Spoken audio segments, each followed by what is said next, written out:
A very good afternoon to all our viewers and welcome to Lunchtime News live and direct from the Newsfirst studios here in Colombo. For the Newsfirst team, I'm Mazra Hassan. Let's now take a look at the headlines for this afternoon. Speaker wants MPs to behave in a manner that respects the decorum of the Parliament. Central Bank increases its policy interest rates.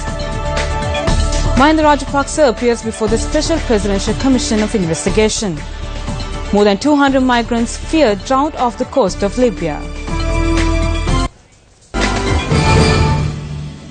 On to our lead story now, the Monetary Board has decided to increase the policy interest rates of the Central Bank of Sri Lanka from today.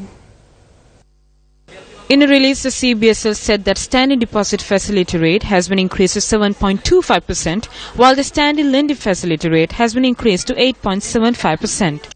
Central Bank of Sri Lanka has decided this morning to increase the policy interest rates by 0.25%. It had been expected by the market for a long period of time. In fact, what the central bank has done is directing the policy in the correct direction, because there had been an increase in the interest rates by the United States by 0.5% about 2 weeks ago, and Sri Lanka doesn't follow the suit. What would have happened is that some of the monies which the US citizens have invested in Sri Lanka government treasury bonds and treasury bills amounted to about 1.3 billion US dollars would have gone out of Sri Lanka, making it more difficult for Sri Lanka to stabilize the exchange rate. At the same time, what we find today is that the inflation is rising. It has gone up to 8.2% if we go by the Sri Lanka National Consumer Price Index as at the end of February, and the money supply has been rising at around 18% per annum. The private sector credit is also growing at around 20% per annum. On top of that, the government has been borrowing heavily from the banking sector, which would mean that the inflation in the future would be very high. So as a result, the central bank has now taken the preemptive action in order to correct the emerging macroeconomic situation, and we have to actually congratulate the Monetary Board of the central bank for taking this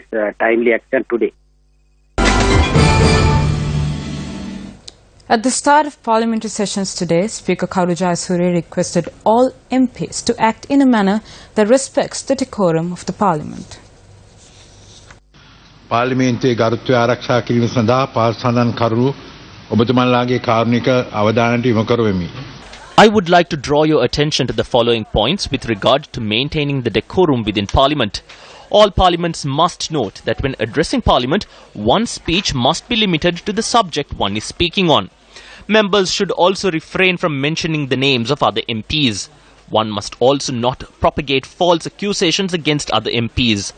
I would also like to remind all of you that these rules are mentioned in the standing order available with regard to the manner which an MP should address the House. In the recent past, certain MPs have behaved in a manner that has violated the dignity and supremacy of the Parliament and also caused harm to the Prime Minister and a number of other MPs by making false and baseless statements. This continuous behaviour has been deemed as disgraceful to the House. The Hansard report on these instances have been studied and monitored by me, and thereby I declare that these are deliberate acts of violating the standing orders of Parliament. වාර්තාව උද්දුර්ත අධ්‍යයනය කිරීමෙන් අනතුරුව මා විසින් නිරීක්ෂණය කරන ලද අතර පාර්ලිමේන්තුවේ ස්ථාවර නියෝගය හිතාමතාත්ම උල්ලංඝනය කර ඇති බව ඉතාමත් කනගාටුවෙන් ප්‍රකාශ කරමි. Former President Mahinda Rajapaksa has arrived at the Presidential Commission of Inquiry into serious acts of large-scale corruption and fraud. Former President appeared before the Commission to provide a statement with regard to the failure to pay over 164 million rupees to Rupavahini for his election propaganda which was aired during the past presidential election. Former President Mahinda Rajapaksa was called to appear before the Commission to record a statement with regard to this on several occasions earlier as well. However, he had informed the Commission that he was unable to present himself before the Commission due to various reasons. A suspect has been arrested in Puliankulam, Vavuniya, along with 25 kilograms of Kerala ganja in his possession. Following a tip-off received, the arrest was made during a raid conducted by the Excise Department of Vavuniya. Our correspondent said that 22-year-old suspect was arrested while transporting the stock of Kerala ganja hidden inside 2 bags. The Excise Department of Vavuniya added that the stock was being transported to Colombo from Valvatiturai in Jaffna.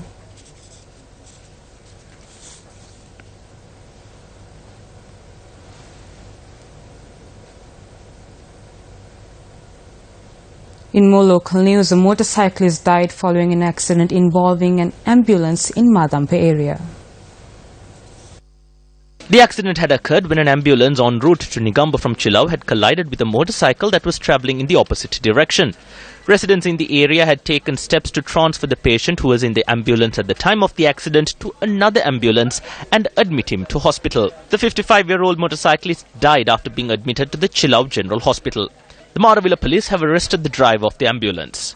Meanwhile, a woman died following an accident that occurred in Millania along the Southern Expressway.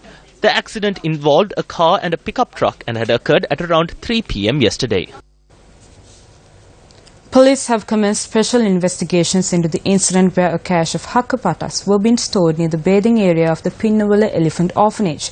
Based on a tip-off received, a Newsfirst correspondent visited the banks of the Ma'oya last evening where 2 hakapatas had been rigged. Elephants visit this land frequently to feed on the many fig trees that grow on the property. It has yet not been revealed as to who set the trap. When the Newsfirst made inquiries from the Minister of Sustainable Energy and Wildlife, Kamnija Vikram Pereira, he said that investigations would be expedited in the incident, adding that a report would be submitted to the IGP as well.